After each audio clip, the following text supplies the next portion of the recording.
add a new switch or an outlet to a room in your home. But before you run any new cable, you need to make sure you know what's going on with the existing circuit to make sure you're choosing the correct wire size. And before we even get into wire size, first let's get clear on how electricity is measured.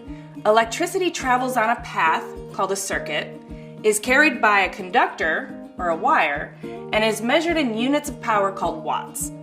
Watts are determined by amperage times voltage. So if you think of a garden hose, the volume of water flowing through the hose is the amperage. The water pressure is the voltage. So watts equals amps times volts. Remember that.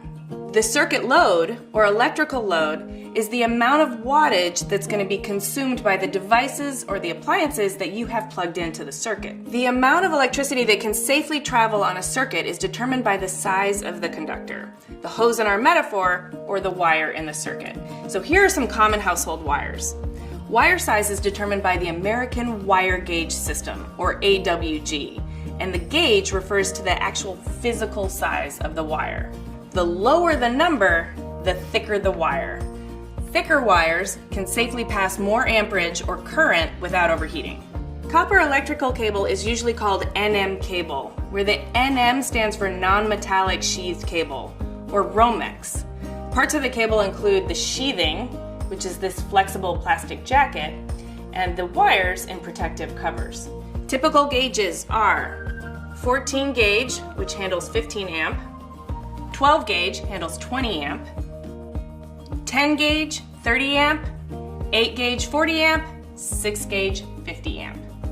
Now you want stiff but flexible wires when you're running cable. So standard gauges like 14, 12, and 10 all come in solid wire. But when you get into the lower gauges like 8 and 6, they become too stiff to work with. So stranded wire is typical because it's more flexible.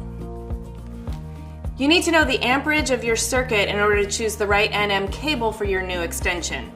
In almost all cases, it will be either 14 gauge for 15 amp or 12 gauge for 20 amp. An easy way to check what kind of cable you need is to open up the box you're going to tap into and see what cables are in there already. You should also confirm the circuit amperage by looking at the number, the amperage rating, on the circuit breaker switch. Here's a safety note. If you open up the box and you see 14 gauge wires on a circuit that's rated for 20 amps, that means your circuit's wired improperly and you need to call an electrician because you have a fire hazard. So hopefully this all makes sense, but if you're ever in doubt, be sure to call a licensed professional before you start messing with your wires.